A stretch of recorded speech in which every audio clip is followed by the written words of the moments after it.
আনৰ ঘৰত দিন হাজিৰা কৰা মাতৃৰ দুই কন্যা আজি মাহিলী উপাৰ্জন 2 লাখ টকা দুই যুৱতীৰ 90 টকাৰ কাহিনী কম আপোনাক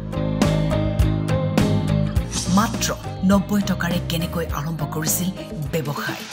এয়া ডিব্ৰুগড় চহৰৰ দুই উদ্যমী যুৱতী গীতাঞ্জলি শইকীয়া আৰু শিৱানী শইকীয়া আৰ্থিক দৈন্যতা সত্ত্বেও কেৱল 90 টকা মূলধন লৈ 2019ত আৰম্ভ কৰিছিল ঘৰতে নিমকি ব্যৱসায় অকণমান ময়দা আৰু ৰিফাইন তেল আনি কেইটামান নিমকি পেকেট বনাই বিক্ৰী কৰিছিল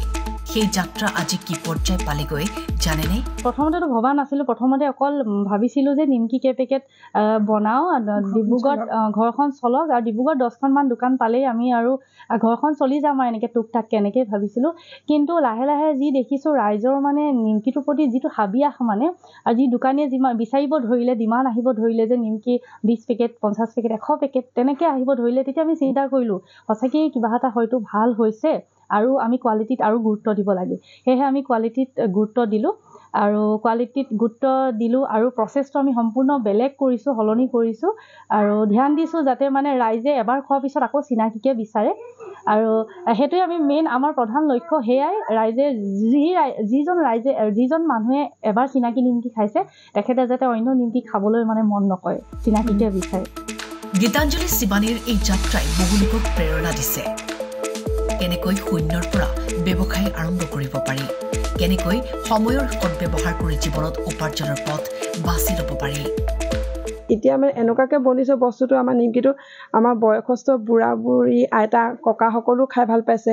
তাৰপিছত সৰু সৰু ল'ৰা ছোৱালী চিপছৰ নিচিনাও মানে পেকেট নিমকিটো খাই ভাল পাইছে সংবাদ মাধ্যমৰ যোগেদি আমি এইটোকে সঁহাৰি জনাইছোঁ সকলোৱে যাতে নিজে চবৰে নিজৰ নিজৰ এটা এটা হাতৰ বিদ্যা আছে সকলোৱে নিজৰ হাতৰ বিদ্যাটো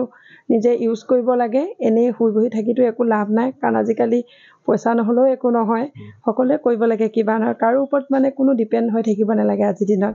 দুই যুৱতীৰ চিনাকি প্ৰডাক্ট এতিয়া চৌদিশে চিনাকি নাম হৈ পৰিছে আনকি দিল্লী কলকাতা আৰু বিহাৰৰ পৰাও কোৰিয়াৰ যোগে নিমকি পঠিওৱা হয় বুলি জনায় গীতাঞ্জলি শিৱানীয়ে